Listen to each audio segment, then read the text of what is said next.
Hello, and welcome everyone to You're Not Alone, Building Your Care Team. I'm your host, Rachel Nash, a board certified patient advocate. I started this so you don't have to walk the healthcare system alone. Today's conversation isn't about me, but I want to name something for context because I know I'm not the only one who fits this. On paper, I'm what people sometimes call a solo ager. I'm divorced and I'm very single. I can joke about that. But one of my biggest fears is dying alone or not having someone who really knows me in the room. This fear is real for me, and I know it's real for many of you too. At the same time, this episode is not just for solo agers. It's for anyone who's ever thought, I don't want my family to go through chaos at the end, or I wish somebody could walk us through this part. A month ago, I had never, ever heard of a death doula. So if you're hearing these words for the first time, you're in good company. Then I started talking with today's guest, Tara Lee. And I just wanted to keep asking her questions. Every answer opened up another. And I realized there was this whole layer of support at the end of life that most of us are never told about. I also want to be right up front. I'm very comfortable being the least informed person in the room at times because that's how I learn the most. So today, I'm going to ask Tara the questions you might be scared to ask out loud, starting from the beginning. First of all, Tara, thank you so much for being here. Yeah, you're very welcome. Thanks for having me. And here's the question. What is Okay. Well, in a nutshell, a death doula is a non medical, holistic, some people say servant, but I like to just call it a resource that's needed at the time of death and preceding death. So it's another body with the family and the dying person at the time of transition. So I think there's so much that makes you special after meeting you. And I think it matters when you're picking a death doula to have a connection with that person. Would you agree? Hmm. Yeah, for sure. I want people to understand you as a person. And so before we go in a little deeper, can you share a little bit about your background Hmm. before you became a death doula and what Yeah. kind of works or life experiences were you coming from? Sure. So I'm also a nurse. I've been a nurse for 27 years, a bedside nurse. So I've been a nurse or a doula for 6 years now. I trained in 2020. So along my career path as a nurse, 15 years in the ER, I was always the one to get the patient prepared for the family to come in when there was a death for whatever reason. It wasn't an assignment to me. I just took it on naturally, just, to dim the lights, to put a warm blanket on them, to pull up a chair, to clean up the room, anything to make that traumatic moment less traumatic. I mean, in a sense. So just from then on, I transitioned into hospice and cared for many people in their homes and hospice houses as well. But all along the way, I knew there probably had to be something more patient driven, client driven, just human driven, and not disease driven. So that's when I came across an article that talked about death doulas, and I just sought out training. And so yeah, that's it's been a very humbling, rewarding, heartfelt mission of mine. I'm very passionate about it. So that's how I got into it. Is really by just experiencing death and knowing that that could be done better in many circumstances or situations.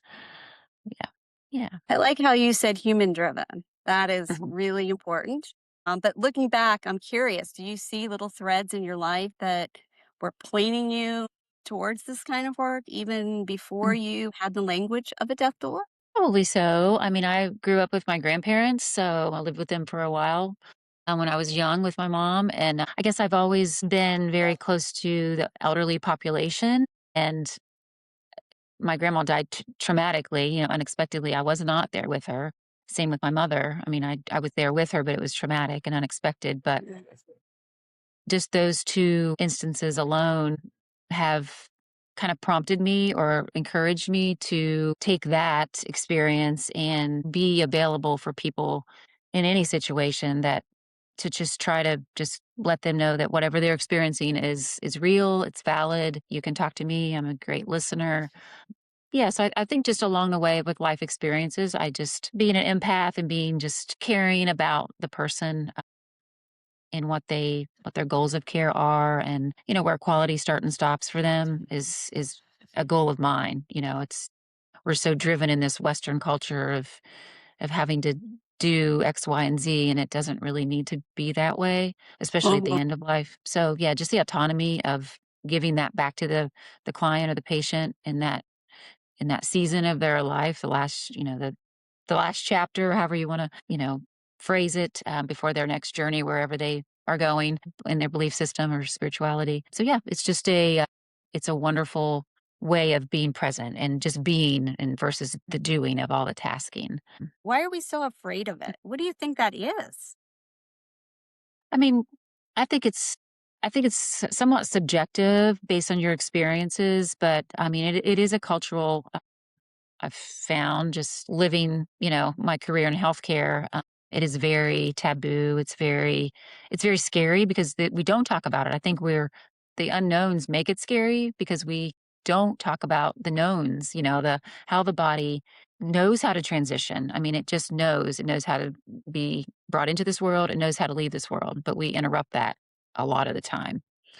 So yeah, I think fear is part of it, and part of a doula's, gift in a good team, whether it be hospice, palliative care, primary care, whatever. A good team is able to educate and bring uncomfortable topics to the surface, and delivery is really important. But you have to get to know the person first, based on their background and what they're willing to receive in the moment, not just bombard them with everything all at once. You're going to lose them really quickly. So really try not to overwhelm. I just kind of take inventory of where they're at in the moment and tiptoe into it. And, eventually, I mean, some people want to know everything right off the bat. They really do. They don't want any unknowns. But some people just want to say, okay, let's just take this, one day at a time or one phase at a time, or I'm not ready to go there yet, but let's go ahead and talk about this, whether it be loss of independence, what it means to not be able to feed yourself, what it means to not be able to bathe yourself or to go to toilet yourself. I mean, those are huge human conditions. When taken Mhm. away, is it's pretty profound. So yeah, it's just allowing those fears, not trying to bury them or, not talk about them, just bringing them to the surface, but in the right moment, in the right time. Yeah. I think there's a lot of misconceptions about hospice. We don't know what we don't know. So if we have no experience with hospice, we don't have a good understanding of it. So hospice isn't there every single day, correct? Right. How Right. does it work when somebody goes into hospice? Are you able to explain that? I know that's not the role of a death doula. Yeah, so for hospice, you have to be deemed terminal within 6 months. I mean, Okay. that's the Medicare standard, since it is Medicare driven. But so I mean, many people live beyond that 6-month trajectory because they are well handled and well served during that hospice time. But yeah, hospice. I mean, the nurse typically is there once a week for about 30 minutes to an hour. As the patient progresses, or declines, then they're there a little bit more often. A lot of the hospice nurse's job is to educate the family on how to care for the dying person or caregivers, whoever's there with them. If there's no one to care for them, mm, then that makes it a little challenging. They would either have to go into the facility, or the hospice house doesn't really come into play until the very, like, usually 2 to 4 weeks, but that's based on availability and need, pain management, things like that. But there's other modalities, like, they do get a care aide, like, that comes in to do the bathing, things like that. So that could be twice a week in the beginning. Um, Okay. spiritual care, social worker, all those things. And it's a wonderful resource. I never talk poorly of hospice or palliative, but when we can work together, that is giving them family and the patient, the ultimate chance of making the transition, as best it can be based on the Right. circumstances. Yeah. Hospice isn't there 24/7, Mm. correct? Right. Unfortunately, no. No. Not unless you were to be an inpatient in a hospice house or in a, continuing care situation. Those are hard to you have to have a pretty chronic pain situation to have continuous care at home. Right. Yeah, but even then, it's not 24/7. If you need 24/7, you pretty much have to go into a facility of some sort. Yeah. And just let me say, I mean, doulas aren't there 24/7 either. That would be I don't want that to be a misconception because that's not how it works either. I get the gift of being a nurse and a doula, so if they want to know medically what's coming down the road, then I'm able to, kind of talk them through it, walk them through it. But as a doula, you really can't give medical advice because A, you don't have medical training. And B, that's just not what doulas do. Doulas are there for presencing and for, you know, support. They're not there to give any medical advice. And it varies on different, families, the need for the doula to be there. Some families want you there as much as you can be there, and some families don't. And you Mhm. have to respect their privacy. I mean, it's so different. Each home is so different. So, yeah. Do you remember a time since becoming a death doula, you've said to yourself, "Yes, this is me. Mhm. This Mhm. is Oh, my yeah. work, and this was meant for me." Yeah, I mean, to pinpoint one moment, that would be hard because, I mean, all my doula moments are pretty much like that. And honestly, I think a lot of people in society are dualing without even knowing they're dualing. I mean, any type of caregiver, even yourself in advocacy. I mean, Advocacy, yes. I mean, that is a huge doula umbrella. I mean, it's just such a vast, Right. place where it doesn't take the certification to, even call yourself a doula. I mean, I guess professionally, that's wise, but, I to be in the home typically with these families when there's no documentation, that's my favorite one of my favorite parts, and to just be, no care plan, no needing to get X, Y, and Z done. It's literally they're the driver of the bus that day. Whatever they need is what we do. And if they need just to sit there and hold their hand, then that's what we do. I mean, there's no push pull. I'm there for ease. I'm not there for direction. I'm there if you need me, whatever you need. It's very individualized. So I Right. come in with a blank slate. I never go in with any expectations or booklet of like this is what I give them the options of what I do, or what and then they can pick and choose what we do. I mean, most people have an agenda of what they kind of like or what they want to do before they're unable to do it. As far as writing goodbye letters, like I scribe, that's one of my biggest offerings is scribing goodbye letters for people, especially with ALS that can no longer write before they lose their voice. That's been a big component of my doula experiences. So, and that is very, very humbling as a mom, as a friend, as a, just a human. It's to write goodbye letters and then can only imagine putting yourself into their position of saying all the things you want to say to the people. So, yeah, it's really special. Gosh, I bet that means everything, not to the person that is getting ready to transition, but also is that how you Mhm. say it? Getting ready to Mhm. transition? Right. Kinda worried I'm gonna say the wrong thing when it Yeah. comes to death. And then the family members, I mean, something like that Hmm. is priceless. Hmm. Yeah. Yeah. They are given after. They usually appoint. They usually ask somebody to. I'll write them, put them in the envelopes, and then give them to whoever they would prefer them to pass. Pass them out after they transition. And transition is just another word for die. I mean, you know, it's interchangeable. So I just use transition. Just it's because depending on what you believe, it truly is a beginning of another form of whatever you believe in, honestly, whether it be heaven or whether it be, a less more of a loose universal meaning. It doesn't need to have a place. It's just wherever you believe you're going. And that could be everywhere. Right. That could be. So when you were studying to be a death doula, is there a section of cultural competence in there? Can you talk a little bit about that?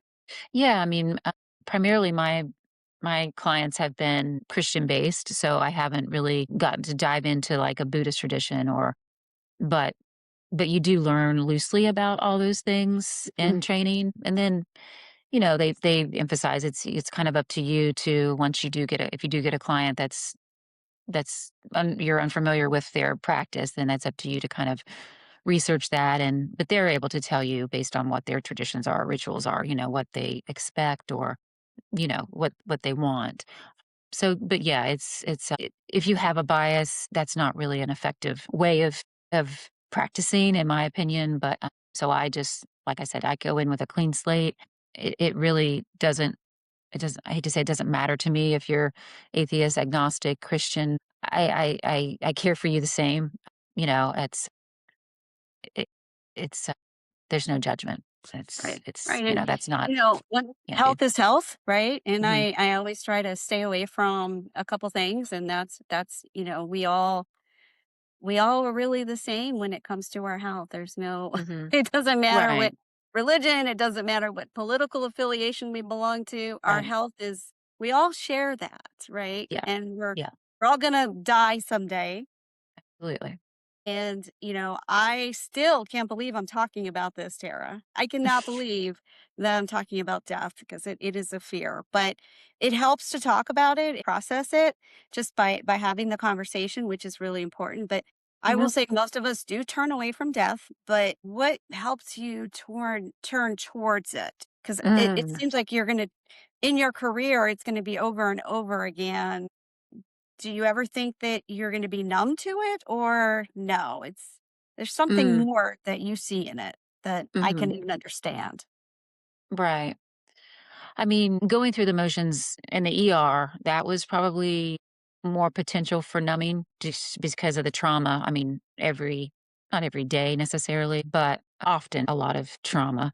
So I think I definitely was in a situation where it makes you almost disassociate in the moment because there's just too much to do. You can't feel. I mean, you just have to perform. But as a doula, you're able to it's one-on-one for one thing. You don't have, 4 or 5 patients needing something at all times and a code going on at the same time, and then you finish the code and then you go right back to your crying baby with the with, a fever or whatever.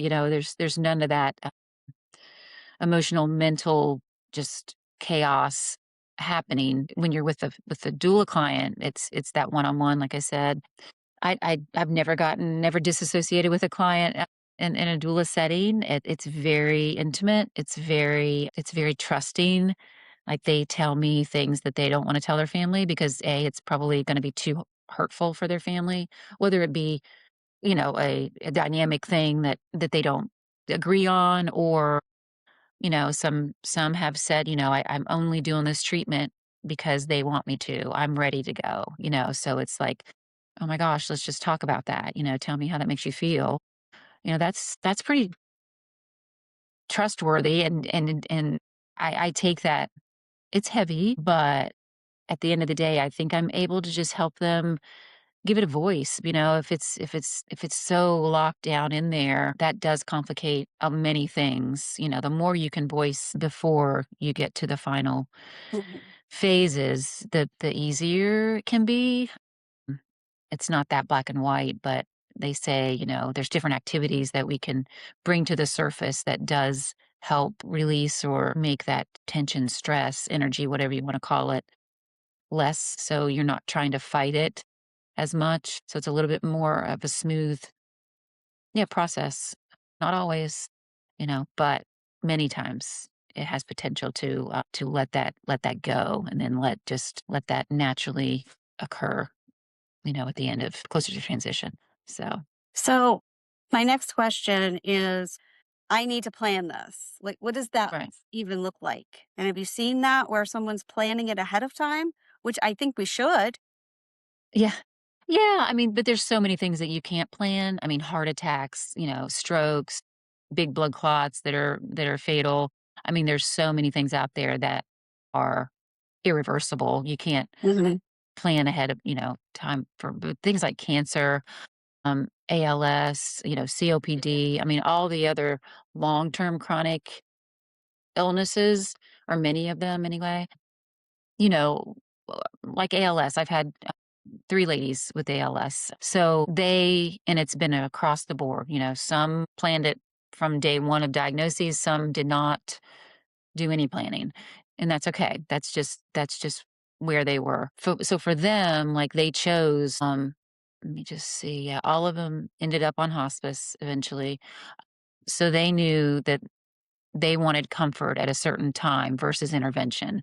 So I think that's where that goals of care and that, getting to know where your quality starts and stops is very important to be voiced to the family, to your medical team, to everybody involved. I mean, everybody left behind typically wants you to live forever. But meanwhile, the poor patient client, is literally suffering. Maybe Mhm. not outwardly, maybe not in a physical pain sense, but the emotional, mental burden of not being able to move your body from the neck down is, I can't fathom it. But that has got to be one of the biggest I hate to say mind games, but that just being trapped in your body that doesn't work anymore. You can do a lot of planning ahead of time because cognitively you're still 100%. So, not going to the ER and being put into that mode. I mean, but for things that are acute or sudden, yeah, there's unfortunately not much that can be reversed in a fatal situation or irreversible situation. But yeah, just conversation, education conversation, just like this. I mean, it's just like, oh my gosh, what do you think you want? And that may change, Sure. that may change with every season of life. Maybe I thought I wanted a feeding tube, but now I've seen, multiple feeding tubes and I don't think I want one anymore. It Right. just depends on where you are situationally. If I got cancer at 40, yes, I would want everything done. But if I got cancer at 75, would I want everything done? I don't know, Right. so that's why it's always good to always, not just know that your decisions today don't have to be your decisions tomorrow, just like everything, time Everything changes. changes. Yeah. Yeah. Lots of moving parts in healthcare all the time. Absolutely. Everything's Yeah. changing. I understand it's not a one size fits all because we're all different. Nobody's like Right. another. But I want people to have a picture of what you actually do. Yeah. Maybe just give me a couple examples. Yeah. So say if I was scribing their goodbye letters, I have a little book of different kind of stationery. We pick out whatever they are prone to, flowers, or, one was a scene, mountain scene, that might be one visit of just literally scribing one letter, and that could take hours for them to be able to process what they want to say, kind of edit as we go. So that might be one visit. I do carry a little suitcase of sorts with different activities, different card games. I know that sounds so juvenile, but they're written in a way that are created in a way that's, again, it's all about the delivery. So one's called the death deck. So it's like it gives different scenarios of what you would, if given the choice, what you would choose, who you would choose to be with you, what kind of lighting, smells, it just brings a lot of different choices into the picture. And it's done in a way where it's not just like a, black and white staring at each other, tell me what you want. It's a little bit looser, or, little, I don't know, softer, in Mhm. a sense. And then I carry a whole series of books that are specifically written by a hospice nurse that are very detailed, but in layman's terms, very gentle of what to expect along the way and after. We go over that. Sometimes I read that, and then we start and stop. Q&A. after each, page or whatever. So yeah, it's and sometimes literally we just sit and watch a movie or anything that can allow them to like they felt before this disease. Like, let's just focus on you as a human, as a person. Tell me what used to bring you joy, and how can we maybe revamp that in maybe in a different way. Obviously, we have to make some adjustments probably, but yeah, just try to make a difference in a way that might not be thought of from a caregiver aspect because they're very, I mean, they're just sometimes drowning in the day of just making things happen, making sure they're, fed, bathed, the whole 9 yards. So if I can give that little gift to the client or the patient and then give that gift to the caregiver for some time away, then that's That's the great. best of both worlds. Yeah, I'm big on respite and I'm big on caregiver support. So when a family first reaches out to you, explain the first phone call. Yeah. So I usually just take a little bit of a inventory, just where they're at, what they think they need, just to make sure it's a right fit. If their needs are more than I can offer, I would help them find other resources, and be really realistic about what I can offer, and then help them try to fill in all the gaps in the meantime. I'm not an overpromiser. I still have to be a nurse full time, so my schedule is very flexible, but it's also limited in a sense that I have to get some sleep. I have to get up and perform as a nurse, many days of the week. So until that has the opportunity to shift, I'm just very upfront with them. And then, I do give a complimentary consultation preferred in their home just to kind of make that connection, that in-person connection and just see what they need. I mean, sometimes it's a perfect fit. And sometimes it's like, okay, I can do this, but I'm going to ask, is it okay if I share your information with, some other people that will be able to bring in some things that you're going to need as well? Because I just can't, it's above and beyond what I can do at this time. And many times I'm not there for the death, just by circumstance, unpredictable time. Family requests. They just want the family there, and that's totally fine. Or by request, like, "I want you with me," can you, if you unless you're out of town or something crazy, can you try to be with me? I'm like, that's usually a priority. Oh, it's always a priority for me if that's the request, So it's gone. I've been it with many, but then many I have not been there at the bedside in the moment. But it's all worked out so far, and I trust that it will it will work out, for the future.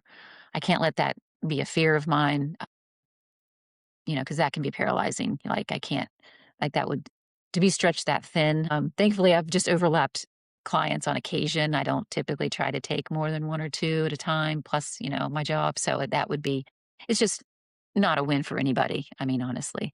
I wanna be present. I don't wanna be torn away I in the love that. moment. And I love to just stop for just a moment and to the listeners out there, she said, I don't make promises and I Mhm. don't make guarantees. That is the person that you really want to hire.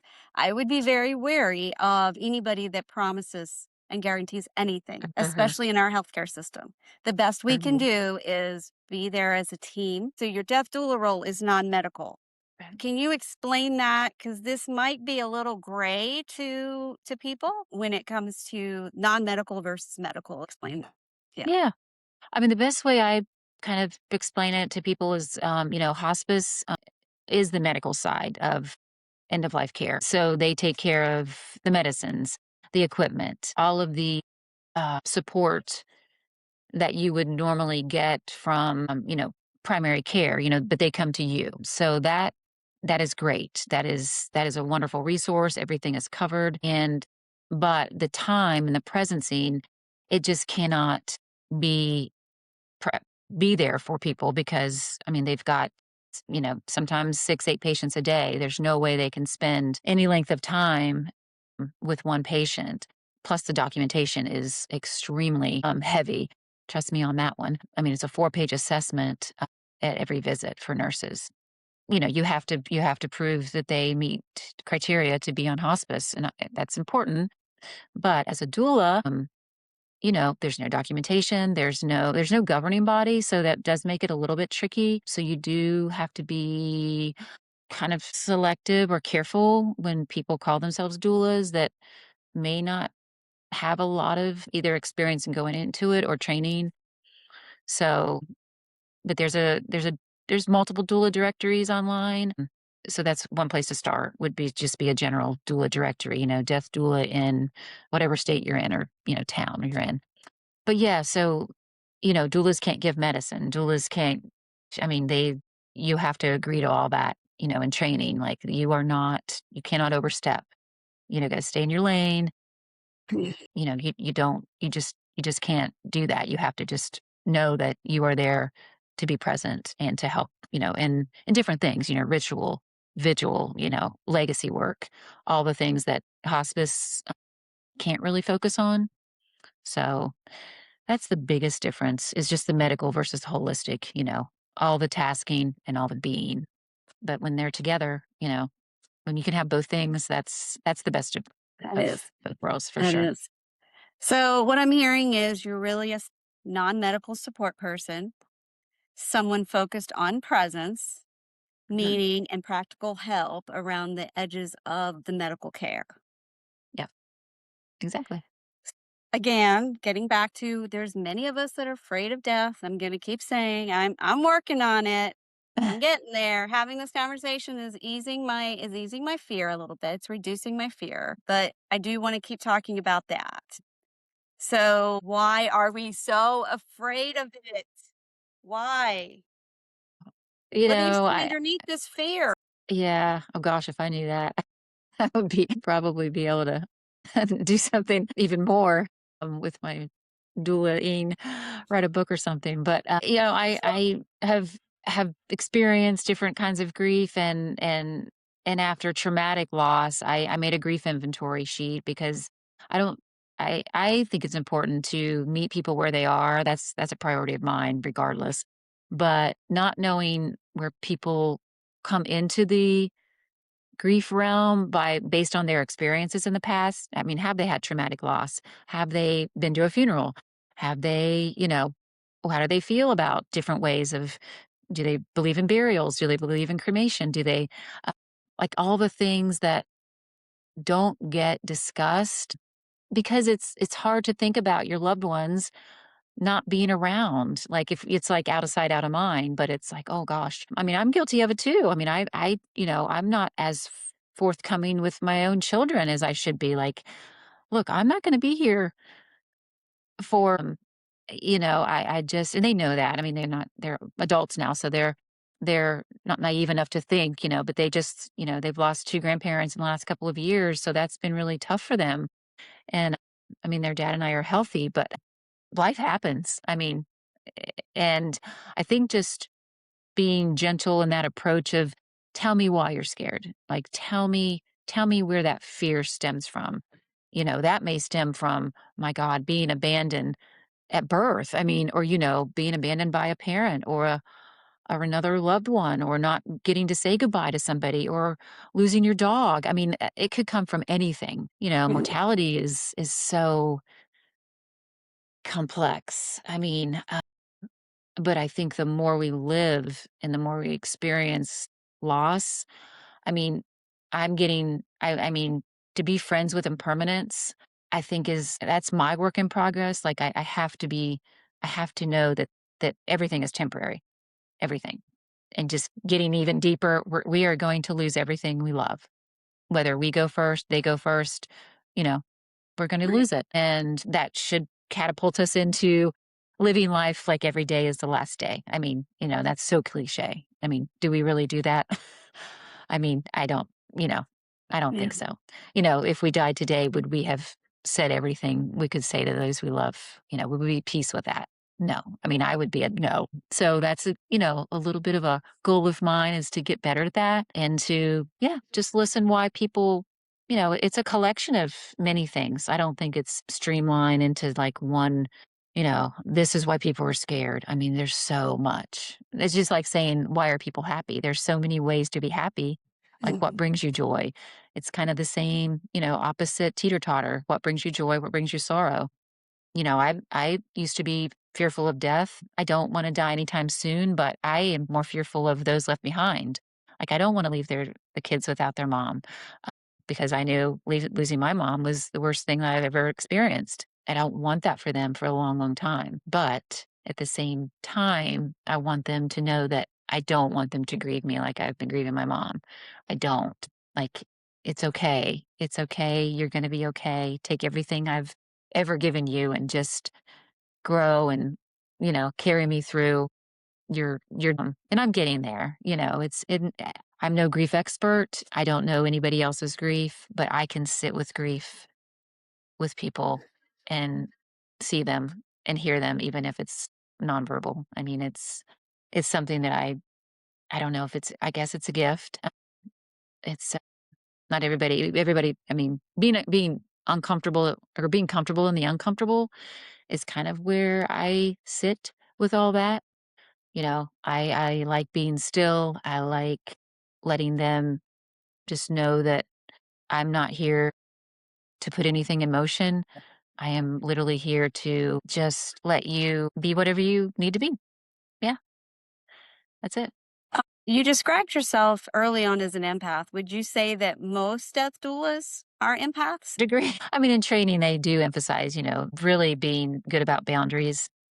I fail at that pretty tragically every time, but I take care of my people like they're my family. I can't separate it. I mean, that's a good, bad, or indifferent. That's just me. Now I've gotten better, like I said, I lead into what I can do, uh, or what I can give you as far as time wise. So that's been a little bit of a adaptation for me, like, not just sign up for everything. I can't. I mean, my plate is, I don't want it to be overflowing all the time. I wanna bring it in. So, yeah, I would hope that anybody that goes into any role that deals with other humans would have some sort of capability of being a little bit empathetic. Um, Absolutely. Absolutely. I mean, especially when it comes to death and dying.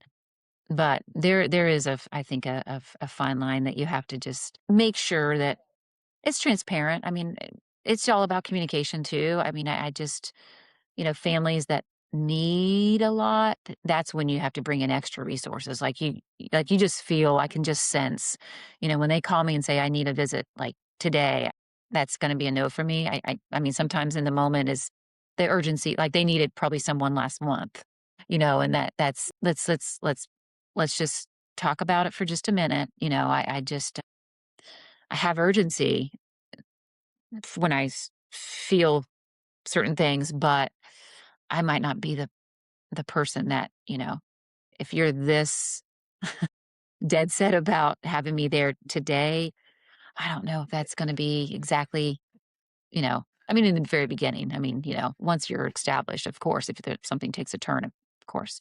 But yeah, I think it's just conversation, transparency. Right. And you want to build a relationship. Oh, absolutely. You want to be present. You want to Yeah. know that you want them to feel comfortable. So in just Yep. one conversation, it takes time. Right. Right. Yeah. Oh, yeah.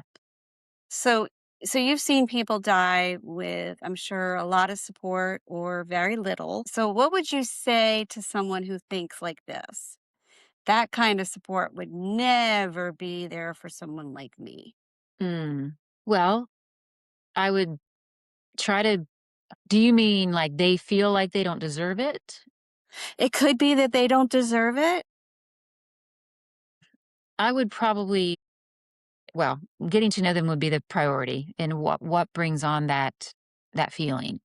Is it because there's got to be some sort of disappointment along the way, because we're all deserving of care no matter, we're all deserving of it, especially at the end of life.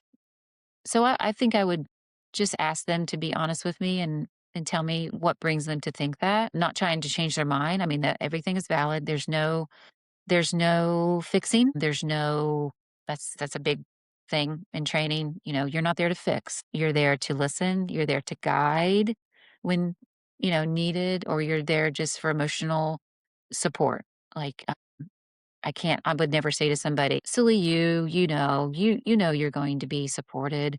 That would be that's not what they need to hear. That's like that would be like me telling them they what they're feeling is invalid. I just can't do that. Yeah. So I think just unraveling where that comes from would be the first step. So Yeah. being in the room with so many different endings, what has that taught you about what really matters in life? Mm. Well, I've seen all kinds of loss. I mean, it's very different dying in the hospital setting and than in the home setting. Those are couldn't get more different than that, in my experience. So, yeah, I mean, traumatic loss in the hospital is a vision that is very hard to unsee. Because the last memories, I mean, we're we're tactile creatures, like, we just go to that last memory versus many times versus all the core memories, And I think that's what's so hard, especially when people have, like, stacked grief, like, it becomes complicated grief where it's just loss after loss after loss after loss, whether it be death or anything traumatic, honestly. Loss of a job, divorce, animal loss. I mean, it doesn't have to be human loss, and I mean, any type of disruption to your nervous system is traumatic, and that's gonna just keep on weighing you down. But, they many books and many grief experts or death and dying experts, say that you die how you live. Maybe, but I've seen some pretty traumatic losses that they were really good people. I mean, I don't think that's correlated a lot. I mean, that's just me. I'm not disowning what their research has shown, but I think given the right circumstances, and the right preparation and the right resources and the right supportive care, a good death is possible. Yeah, for sure. So right near the end of death, this is what I'm curious about. Do you notice any patterns of what people regret or what they don't regret? Or is this just something Mhm. we think about? Yeah. I mean, the number one thing that people have voiced is just they wish they had more time. Mhm. Um, time is the greatest gift. It's the only thing that separates us from anything really, ancestors or future generations. I mean, everything is time, and time is the greatest gift you can give to anybody. Material things, it doesn't really matter. I mean, Yeah. it's so time has been my experience, what people wish they had more of. Time spent just being together, honestly, not working so much, not, being away so much, not being disconnected. So, Being on this too much, and right. Exactly. that's a big one. Exactly. Is there anything you would do differently now that you have experienced being a death doula, where you kind of look inward and you would do different with your own family or your friends now because of what you've seen as a death doula? Yeah, I think I hope it's always a work in progress for me. I always try to grow from every experience. Every death has taught me something new. I take I'm still kind of like a sponge, so I take a little bit from each person I'm come encountered with. It makes me slow down. It makes me more intentional, more mindful of my choices, who I share my time with, who I choose to or what I choose to focus on. Try to not worry as much because there's so much out of our control that it's just a loop of nothingness. It's not gonna really matter, so why worry about what you can't control? But there's so many things that you can control, so why not be intentional with those and try to make, a difference with those that you surround yourself with, honestly. I think just slowing down, and just be like, "Okay, yeah, not scheduling so much stuff, but yet the things you do schedule, you really wanna do them, and you really want those people that really mean a lot to you to know that, like, "I really wanna see you. Let's get it scheduled." Just stuff like that versus, whenever we can make it happen, let's just, if it happens, it happens, and if it doesn't, it doesn't. I'm getting better, learning to get better at that, to make it happen, but not in a forceful kind of way, just being more intentional about life choices. Yeah. This is some heavy stuff, at least for the us non-death doulas that haven't been around it, that have stressed about death, and again, one of those. And but now I do want to do something fun, and it's a quick get to know Tara. It's called a lightning round. So before we close, since this has been a very deep conversation, and I want people to know the whole person, not just the work you do. So we're going to do just a little quick get to know Tara and just say whatever comes to mind first. So, one small thing that brings you joy this week, or that has Mm, brought you joy this week, or anytime. yeah. Well, it was Mother's Day and my birthday in the same week, so I got to be with both my children, and that was probably my greatest gift of the week. Well, happy belated birthday. Thank you. Yeah. Coffee, tea, or something else entirely. I love Earl Grey tea. That's my favorite tea. And then I love mud water. It's a mushroom, it's not mushroom coffee, but it's a mushroom-based morning cup. Cool. Yeah. Is it very earthy tasting? So, when you're not working, where would you most likely be? Mm. And what is your happy place? Well, I love to be outside, first and foremost. I like the Whitewater Center. My happy place would probably be, the Gorge, which is in Washington State. I'm a big Dave Matthews fan, so, I go out there as much as I can and see him when he plays out there, and, but it's in a Columbia River, it's in a gorge, and it's just a beautiful amphitheater and a beautiful place where I don't have to be anybody but me, and there's no hats Nice. on, so it's just, it's very freeing out there, so, yeah, it's Wow. Now, outside. is there a book or a movie or a song that you find yourself coming back to when you need comfort?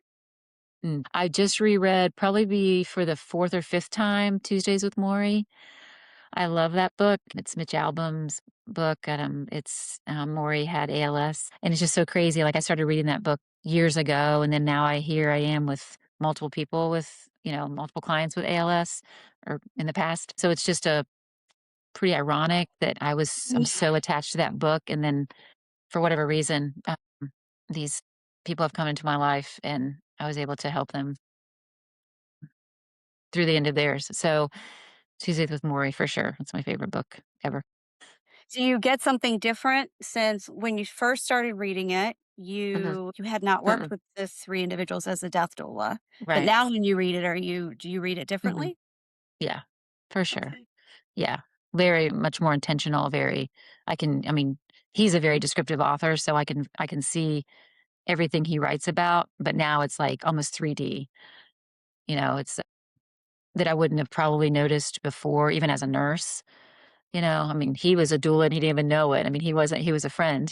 Was an ex-student of Maury. He was his professor, but yeah, yeah, it's just the details have just shined brighter with this past read just a couple months ago.